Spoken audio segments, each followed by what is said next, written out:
पप्पा, हा बेटा. सरकारकडून विद्यार्थ्यांचे आंदोलन दडपले जात आहे का? काय झालं बेटा?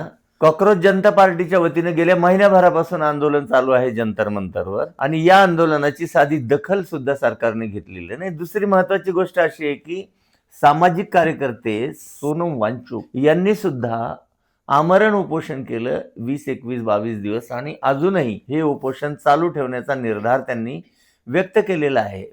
काय मागण्या होत्या यांच्या? तर तुम्हाला सगळ्यांना माहिती आहे की सगळ्यात पहिली मागणी, धर्मेंद्र प्रधान जे शिक्षण मंत्री आहेत यांनी राजीनामा द्यावा. जे काही नीट पेपरचे घोटाळे झाले, परीक्षाचे पेपर फुटले, अनियमितता झाली, याच्यावरून प्रचंड विरोधाचं वातावरण देशामध्ये निर्माण झालं. 20हून अधिक नीटच्या विद्यार्थ्यांनी आत्महत्या केल्या, आणि या सीजेपीच्या आंदोलनाला पाठिंबा म्हणून सोनम वांगचूक उपोषणाला बसले, आणि त्यांना जबरदस्तीनं त्यांचं उपोषण हे 21व्या दिवशी संपवण्यात आलं. त्यांना उचलून नेण्यात आलं आणि सफदरजंग हॉस्पिटलमध्ये त्यांना ठेवण्यात आलं. दुसरी गोष्ट ही आहे की त्यांना ट्रीटमेंट देण्यासाठी आम्हाला खाजगी दवाखान्यात न्यायचं आहे, त्याची परवानगी द्या.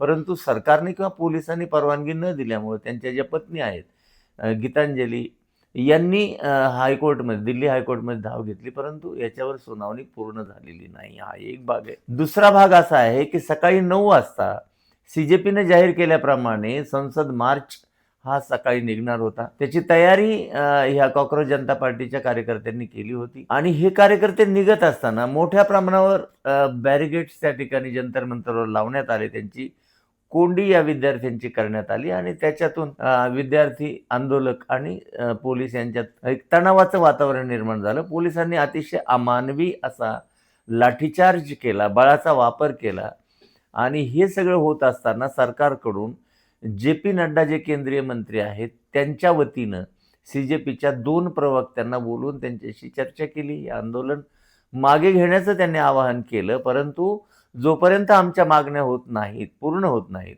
तोपर्यंत आंदोलन मागे घेतलं जाणार नाही.